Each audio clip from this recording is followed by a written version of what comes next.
Yeah, I'm sorry, I saved it, but I couldn't find where I thought I saved it, so I must have just saved it.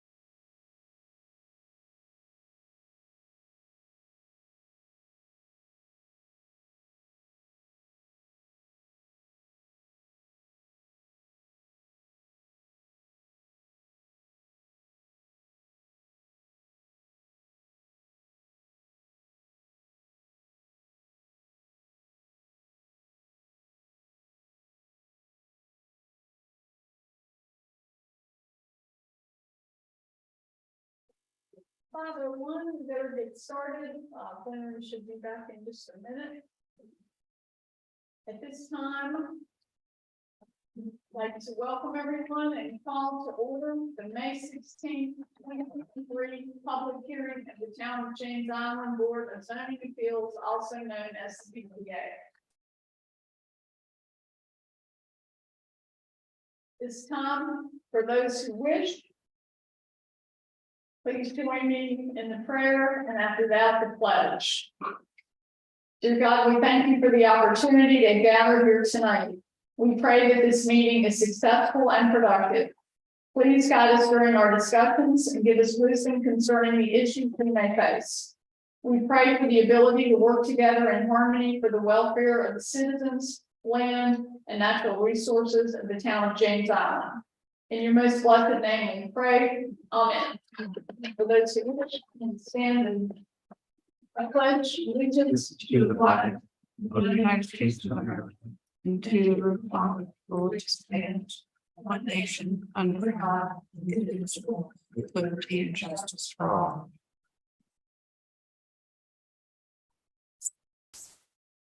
I don't hate these chairs. I feel like I'm Anyone who speak tonight who is not an applicant or staff is going to sign up.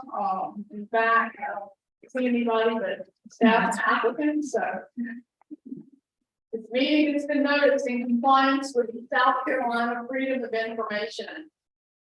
15 days prior to this hearing, public notice was printed in the Posting Courier.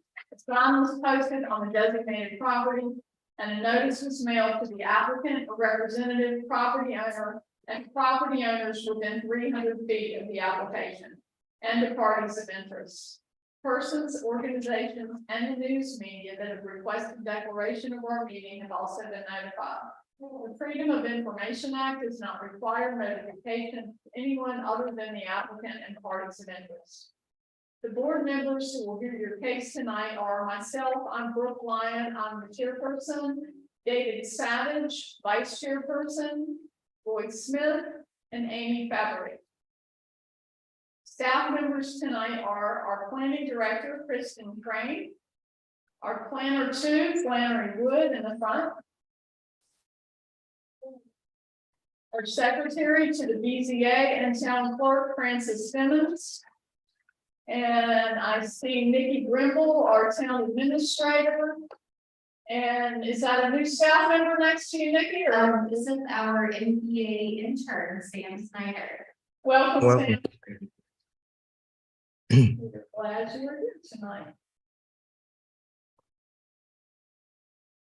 Board members, the minutes from our February 21st meeting was included in your packets. Were there any changes? There's a typo in there, but you probably already saw that. A typo on the vote on your minutes. It's just, there's like 5 I's or whatever, and one of it is misspelled. That's the only thing. Oh, okay. It's, yeah, So one typo. But One typo. it looks good. right. Okay, great. So may I have a motion to approve and a second? Move to approve. Second. Ms. Fabry moved to approve, Mr. Smith seconded. Any discussion? All in favor, please say aye. Aye.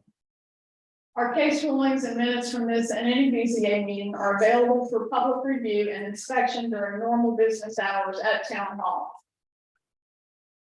I would like to remind everybody to please silence your phones, and also for those of us speaking and for those of you who come up to speak, please speak loudly so we can get everything on the tape, and it will help when we transcribe the minutes. At this time, I would like to explain the public workings of the BZA. The Board of Zoning Appeals is a quasi-judicial body established to interpret and grant relief from the zoning and land development regulations ordinance. The Board of Zoning Appeals has jurisdiction over 3 types of cases: appeals, variances, and special exceptions. Variances may be granted when strict application of the zoning ordinance would cause an unnecessary hardship. This board's actions must be based on specific standards as contained in the South Carolina Local Government Planning Enabling Act of 1994 and the Town of James Island Zoning and Land Development Regulations Ordinance. A simple majority vote of the quorum present is required to grant a variance. It must be understood that the rules of your neighborhood or subdivision are binding, and we can take no action that will negate your jurisdiction over your property. Our purpose tonight is for interested parties to be heard in order to assist the board in gathering evidence pertinent to each case. If the members of the BZA feel the need for further information to clarify a case, the board has the authority to subpoena witnesses. In addition to your testimony, our board has been presented written information submitted to the staff by the applicant or their agent for each case. This information is now considered to be evidence and is entered into the permanent record of this body. It is assumed that it is complete, true, and accurate. Also, we have been presented data assembled by the staff for the purpose of clarifying the location and the effect on surrounding property. Our board is empowered to approve conditions, or to deny your requests. We are also authorized to defer a case should there be a need to obtain additional information. If an applicant's request is disapproved and they wish to appeal the decision of this board concerning their case, appeals must be addressed to the circuit court. South Carolina Code 6-29-820 states that the appeal must be filed by the applicant within 30 days after the decision of the board is mailed to them. Failure to file an appeal within the time limit deprives the court of the jurisdiction to hear the matter. Because this is a quasi-judicial body, everything said in this meeting must be complete, true, and accurate. All of the information provided to the BZA is considered evidence, and this board may certify contempt of circuit court if false statements are made either in writing or orally. Because of this, each person who wishes to address the board will be sworn in. Our attorney is absent tonight, so tonight I will swear you in. And in order to expedite the procedure, those wishing to speak, if you would all please stand as a group. And I will swear you in. Are you both planning to speak? I'll speak. Okay. If you hold your right hand, do you solemnly swear to tell the truth, the whole truth, and nothing but the truth? I do. So help you God. Yeah. Okay. Thank you. I will now call the case by file number. Staff will present facts pertinent to the case with unlimited time. I will then call the applicant to address the case, who will be limited to 10 minutes. The applicant will please state your name and current address for the record at that time before presenting testimony. I will then ask for all those speaking in support of the case to stand up one by one, state your name and address for the record, and you are limited to 2 minutes each. I will then ask for those speaking in opposition to do the same. The applicant will then have a chance to reply to any opposition, limited to 2 minutes, and then the BZA will make a motion to close the case to the public. Finally, the BZA will make a motion concerning the application, stating specific findings of fact and conclusions of law. With that, excuse me, are you here to speak for or against when the time comes, or just here, I'm here to listen. to listen, okay, right. We need to swear you in if needed. Tonight, you're going to hear one variance request. The request must meet all criteria of the ordinance. We will now hear case BZAB 4-23 033. And if Kristen Crane would take it away, please. Okay. The applicant, Mr. Greg Wallers, is requesting a variance for the reduction of the required 25-foot front and street side setback by 12 feet to 13 feet for the construction of a single-family residence in the RSL zoning district at 736 Tiller Road. Adjacent properties to the north, east, south, and west are also in the RSL zoning district and are in the town of James Island. The town of James Island zoning and land development regulations, section 153.070C states that all development in the RSL zoning district shall be subject to the following density, intensity, and dimensional standards. Minimum setbacks, the front street side are to be 25 feet. And section 153.066C5 states that on corner and double frontage lots, front setback standards will apply to each lot line that borders the street. The remaining lot lines will be subject to side setback standards. There is no rear lot line. So the subject property is 0.34 acres in size and is currently vacant and was recently cleared. The subject property was purchased by the applicant in April of 2023. And according to the applicant's letter of intent, with a setback reduction, we would be able to have a larger and more square backyard, which is more desirable to us and future homeowners. I'll just go through some pictures in your packet. Adjacent property.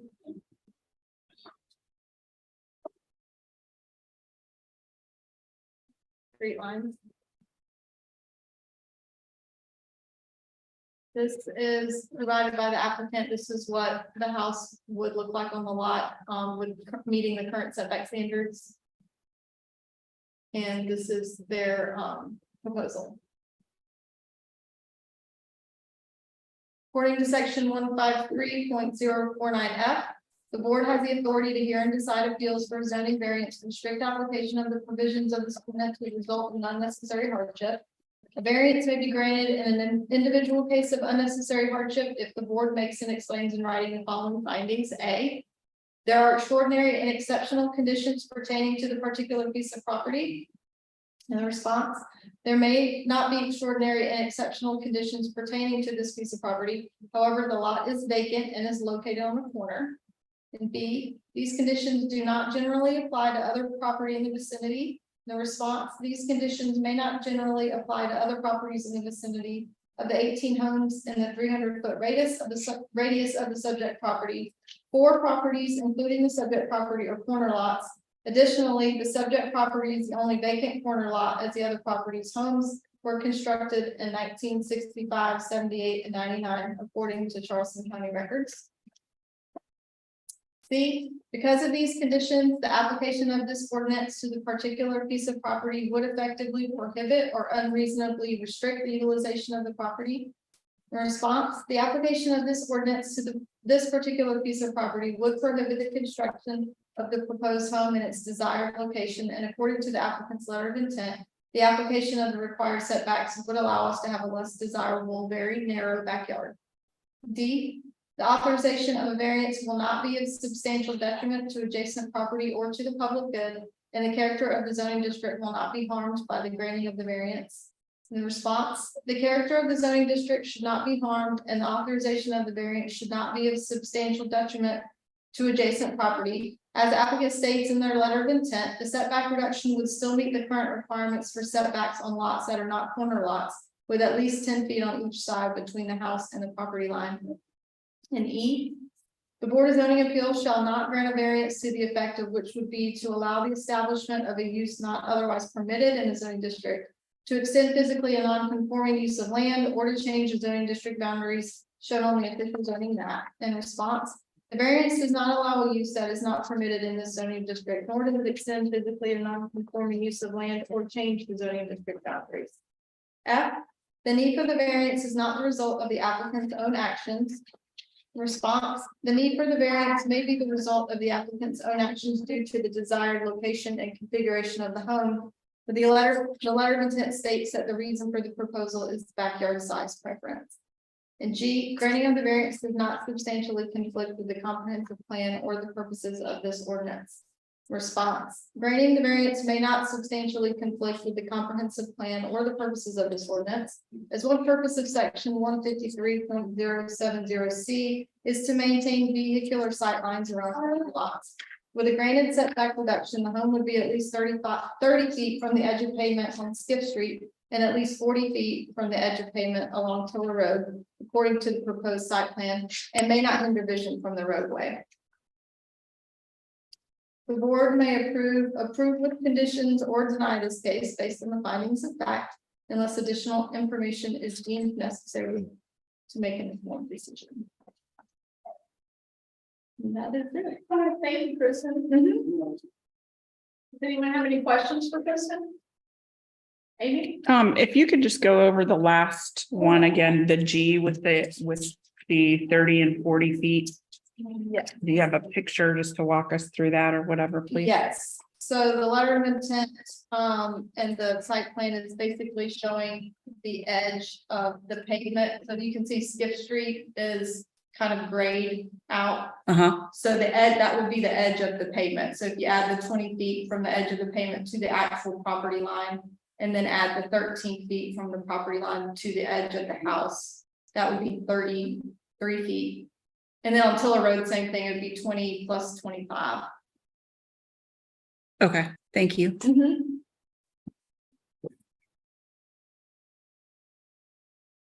Ms. Crane, how long have these, setbacks been in place for this neighborhood, do you know? I can positively say at least 10 years. That's when I started working. No, that's when this version of the town was formed. That's when this ordinance was So established. when I rode around and looked at the neighborhood, some of the houses on corners were on sort of a 45-degree angle and stuff, and so I think those houses are probably not necessarily built under this ordinance, or if they were, then which I don't think they were based on the dates that you've given us, but Right, they're probably, they're under a different plan under the setup. legal non-conforming is what we're gonna. Are there any other vacant corner lots, do you know, in the neighborhood? I think we said, Said so there, in the neighborhood itself, I don't believe so. I believe there's not.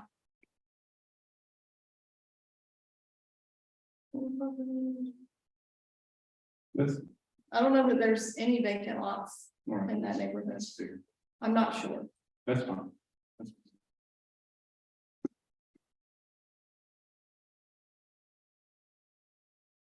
Any other questions for Ms. Crane? Okay. No, Ms. Crane, can you go back to the radius map, please? I need some help as I start to receive evidence on criteria A, which talks about extraordinary and exceptional conditions pertaining to this piece of property. Can, as I understood when I looked at the photos when it was cleared, this is basically a rectangular lot, right? Mhm. In other words, it's not narrow at a certain portion. Not square, but right. Mhm. Right, but there's no new unique shape to it or anything like that. Okay. That's all I had. Thank you. I don't know if you know this, but it may be a better question for the applicants, but do you know what was there? Were there just trees on the lot before? Mhm. And no structures? It's never been built on. Okay. Thank you.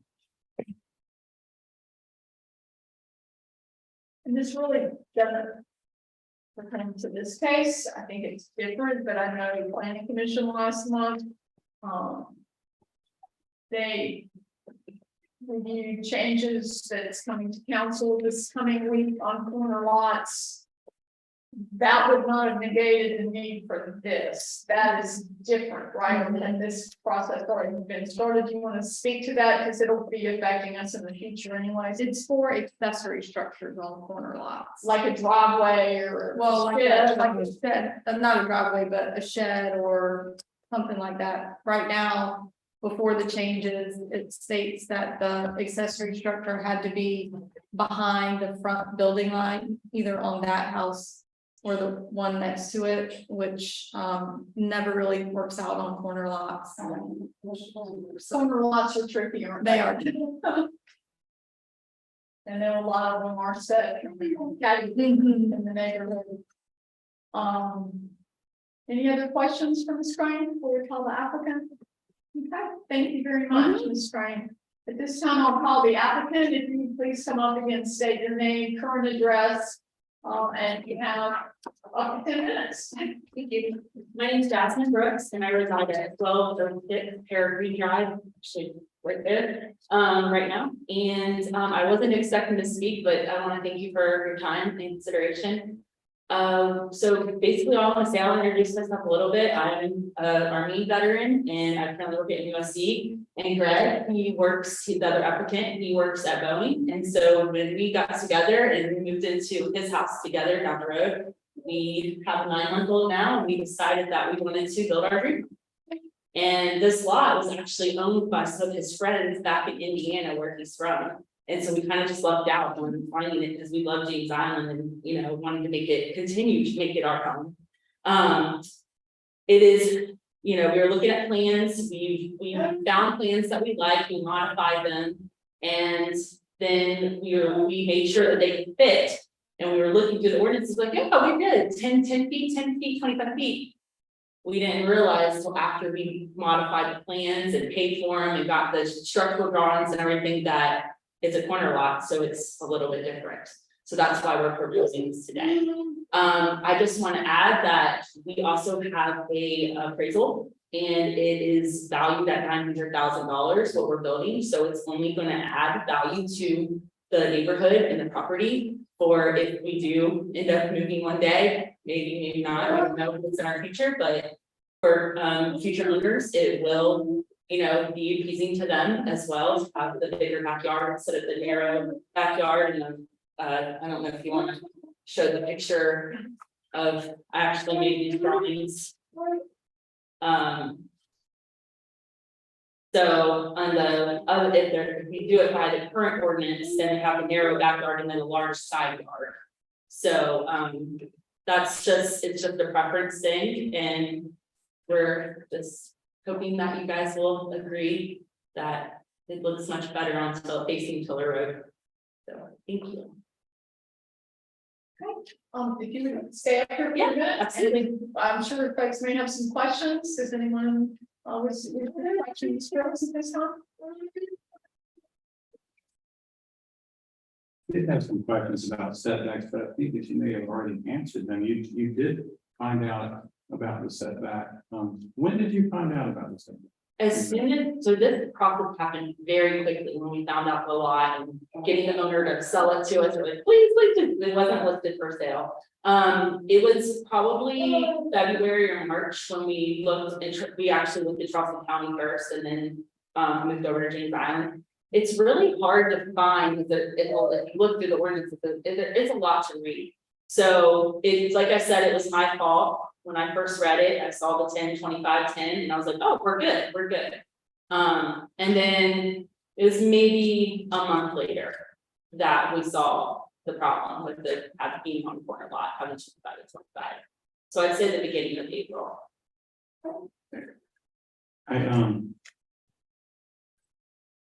I just wanted to also ask, I'm having a hard time. You have to meet several criteria, right? And so some of the criteria that I'm having a hard with, the first one is the very first one out. And so you have to prove to us there are extraordinary and exceptional conditions pertaining to this piece of property in order for us to grant you a setback variance. Right. So tell me again, what are extraordinary and exceptional conditions that pertain to the property, not your desire or what your history is, but to that piece of property. As Kristen, she did a great job with her presentation. She pointed out there may not be extraordinary or exceptional conditions. It's definitely more of a preference, more of, how the house is gonna look sitting in the neighborhood. And just, property value for future owners. And, we all know that when you have something come into your neighborhood that raises the value or it can decrease the value of your property. So that's the only thing that I can think of for that. Okay. I want to ask another one, because I'm also having trouble with C, so let me just read it again, and let's talk about that. Because of these conditions, the application of this ordinance, these setbacks, to this particular piece of property would effectively prohibit or unreasonably restrict the utilization. How does it prohibit or unreasonably restrict? So if you look back at the other diagram of the current ordinance as it stands with the narrow backyard. The reason that this raised questions immediately was, do we want a pool in our backyard? Do we want other buildings like a shed, like storage building shed or a workshop or anything like that in the backyard? We can't do that. When you look at from most, not just our house, but most houses, when you're looking out your back door or your back porch, you're not able to see that side yard. So thinking, okay, if you have a pool, we have pets, we have a little one, we don't have full visualization of that side yard from the front or the backyard. And most homes, any homes that could be placed there have the same issue. So that's the only thing we can think of for C.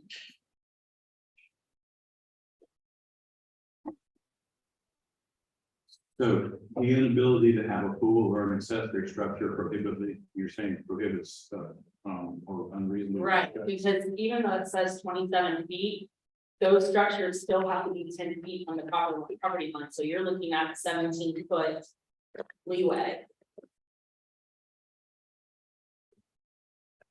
You understand? I understand. Go ahead, Dave. I didn't understand that answer. If the diagram there, see how there's 27 feet from the house to the Yes, ma'am. property line, Yes, ma'am. as setbacks are from the back setbacks. I actually can't remember if they're 10 or 15 feet from the rear of the house or the rear of the property. And so even though there's 27 feet, if it's 10, that's 17. If it's 15, that's 12. And so that makes you have a very narrow pathway to be able to add accessories to your backyard. But lots of houses in your neighborhood have no accessory structures or swimming pools. Correct. Do you think that they're not utilized or unreasonably restricted?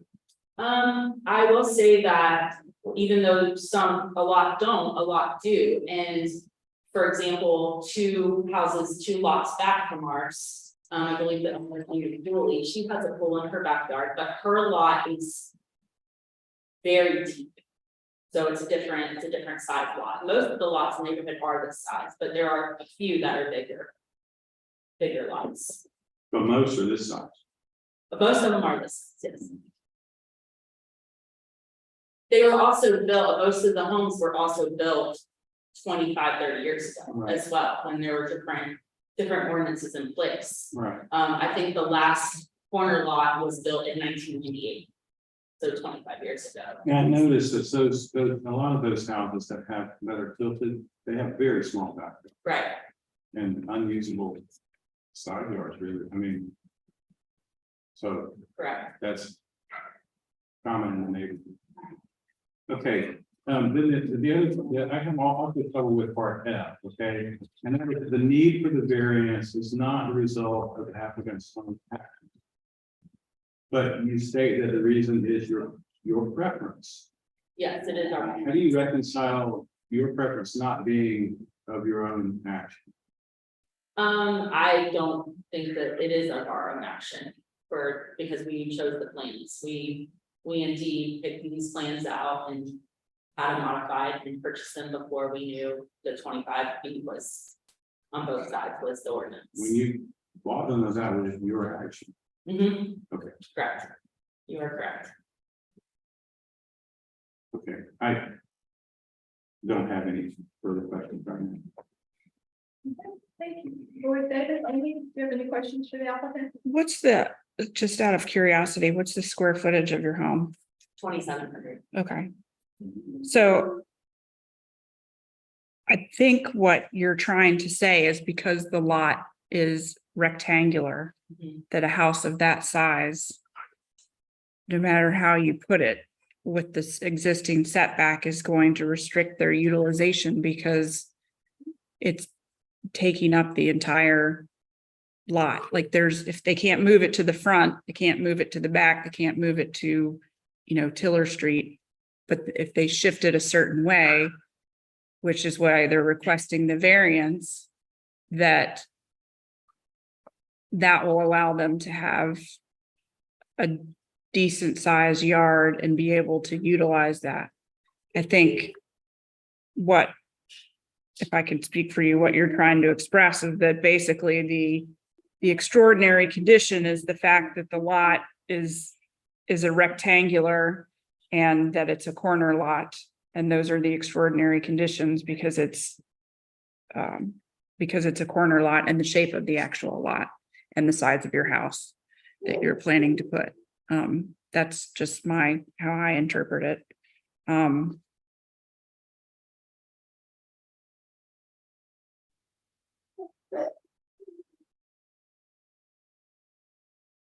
mean, I don't have a problem with A.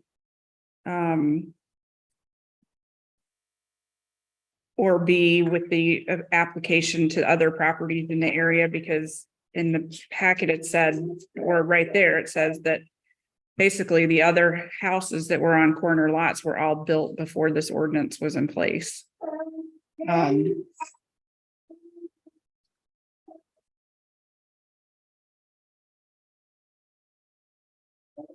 Yeah, so that's really all I have.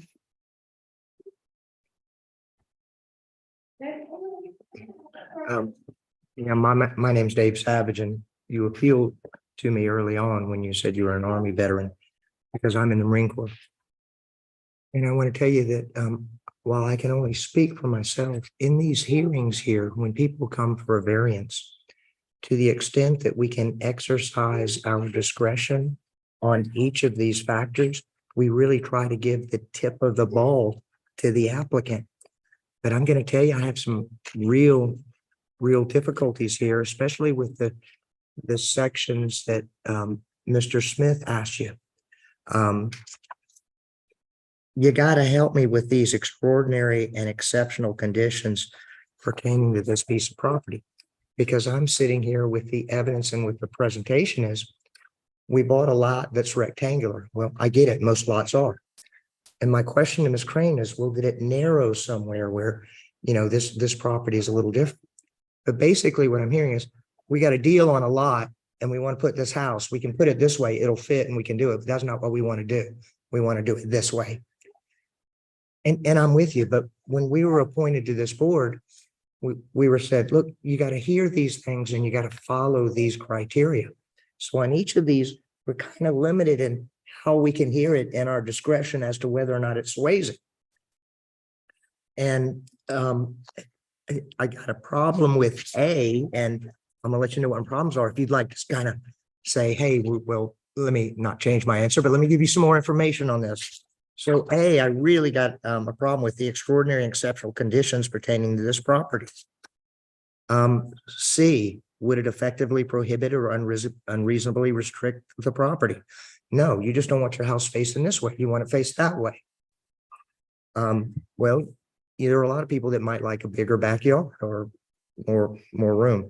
So I'm not sure that the presentation that I received would allow me to find that criteria C is met.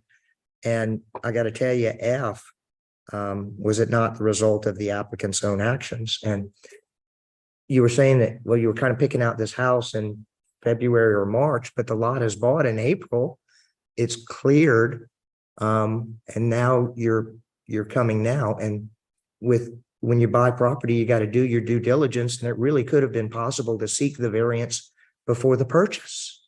And then that would have told you, well, this is what we need to do. So those are the three areas that I'm having difficulty with. So I'll pose it in a question. How can you help me with those three issues? One being the extraordinary condition of the property.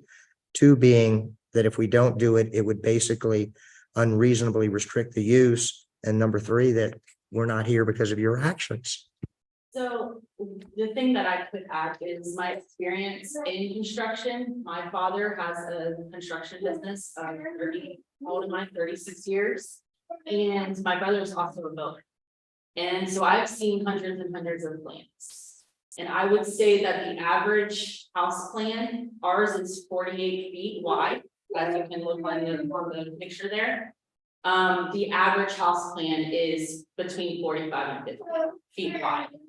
So it wouldn't just be an issue for us. We're not the only ones that would have an issue with placing our house on the lot in this manner. Someone else came along, they want to build a house, and they're also going to have an issue with having a very narrow backyard. Like I said, this gives us about 12 to 17 feet to work with in the backyard, and that's not even including the stairs that come down from the back of the house. So that's another piece that I could add to try to help you to visualize what we're looking at here, on the right there.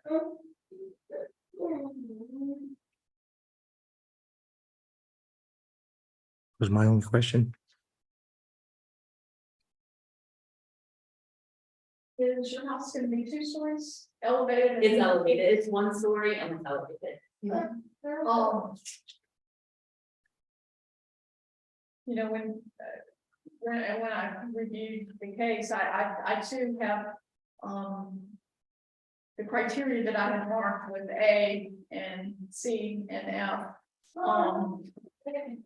Like, you had, I know we've had cases in the past where there's been like a grand tree smack dab in the middle of the lot, or, you know, kind of on one end, and it really, you know, does affect building a house at all. And so, you know, I know we've allowed setbacks for that, or in some cases, even to take the tree down, and then, you know, more trees were planted in mitigation. But that's an example of, you know, something in the past that we had when someone has come to us asking for setback changes.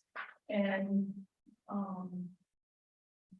you know, it sounds like y'all are really gonna build a nice house and love the neighborhood and, you know, love the environment, but, as David said, you know, kindly said, you know, we do try to help, but we also have to follow the criteria. You know, it's a legal thing too. So, I don't think I have any other questions for you at this time. When did you purchase the house plans? We purchased them in March. I want to say it was early March. I have to look at my receipts, but it was early March. And then we had plan modifications done in the first week of April. So, but really before you close, because I think the Correct. closing date might be April 27th or something like that, end of April. Okay, does anyone else have any other questions from Ms. Brooks? Well, thank you for coming, and if you'd like to sit down now, we can show up for quite a while. I don't see anyone else who would like to speak in support or opposition. We also did not receive any letters or emails by the 12 noon cutoff today for that. So there's no need for you to rebut any opposition. So at this time, I will close the hearing to the public. I will make a motion to approve the variance for the purpose of discussion. And if I can have a second, then we can discuss it. I'll second. Okay, I'm not sure who spoke first. Amy, we'll give it. Motion was made to approve, seconded by Amy Fabry, for discussion. So I'm sorry that all this happened. I mean, that's the first thing I say. I would say all. I mean, with these things that happen like this, I just, sometimes things happen to me where I messed up my planning. And it's awful, but unfortunately, I can't get over. I mean, I think it's a mess up in planning, and it's awful. I hate it, but I just can't get over it. It is their own action. I can't see it any other way, and I don't think it's unreasonably restrictive. I mean, it does make for a small backyard, but gosh, I've lived in these places that have a very small backyard, and a lot of the other houses in the neighborhood have. If somebody does a tear down, we can't grant them a variance because we did it, and then the next corner, there's no, where does it go? It's really hard because you kind of feel for them. And I understand what they're saying, but I can't wrap my mind around it. So for reasons A, C, and F, I am not able to for variance. Okay, thank you. Did y'all want to comment or discuss anything else? Go. Go ahead. All right, in an appeal, it's the applicant's burden to let us know that they satisfy these criteria. And I think I telegraphed pretty well what my concerns were, asking for help me on these issues. And although I understand that most houses are maybe 46 feet wide or something like that, there was still no addressing for the criteria that if we don't grant it, that the property is going to be unreasonably burdened, or that it wasn't the fault of the owners. And like I said, we typically try to give the tip of the ball when we can, but we're limited by the discretion that we can exercise. And I can, in good conscience, say that the factors of A, C, and F were met when in two of the factors, there was no evidence whatsoever provided that would allow me to find that they were satisfied. So for those reasons, I don't have any discretion. I would have to say that I find that it doesn't meet the criteria. Okay, thank you, David. Amy, did you have any further comments? No, I always like to give the benefit of the doubt to the applicant and our public, our residents, but like everyone is saying, we do have to follow the criteria set forth. And I too have trouble with A, C, and F. I understand what Amy said about it being a rectangular lot and maybe that one potentially, but even so, I don't think that makes it extraordinary or exceptional. I think, if there was like a huge grand tree in the way or something like that, that might be different, but there's no trees. And, for that reason, I can't support it either for A, C, and F. So if no one else has any more comments or discussion, Ms. Francis, would you, I'll call for the vote, but would you do a roll call vote, please? Will you restate the motion so everybody knows? Thank you very much. Let me restate the motion. The motion on the floor is to approve the variance. So if you want to approve it, vote aye. If you don't approve it, vote nay. We did not put any conditions on an approval. Please proceed. Thank you. Commissioner Fabry, aye. Vice Chair Savage, No. Commissioner Smith, No. Chairwoman Lyon, No. So the motion does not carry. Unfortunately, we could not approve your variance because three of the board members felt like it did not meet three of the criteria. We do wish you a lot of luck in building your dream home, and perhaps you can modify the plans, or talk to them, like I said, and good luck with that. We're sorry we couldn't help you with that. And I'll just state for the record, the legal reasons for the decision, the criteria that the board felt was not met, or 3 board members felt was not met was A, and C, and F.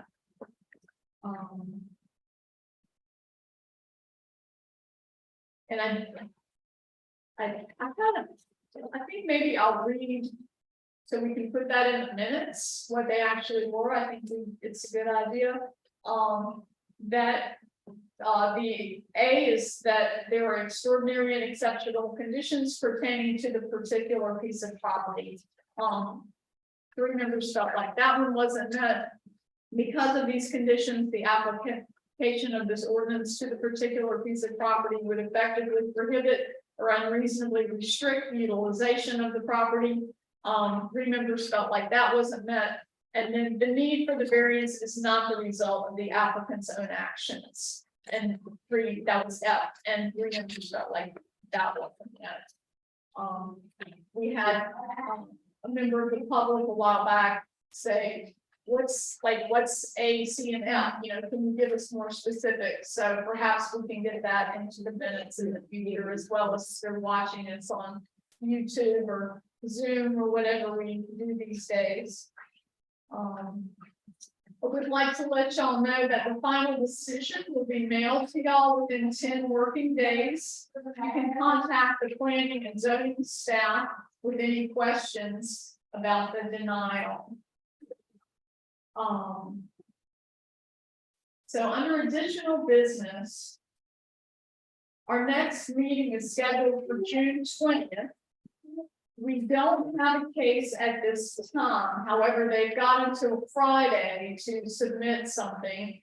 I don't think there's anything in the wings, except perhaps Jimmy Johns may be coming back to us for revision of some criteria, perhaps.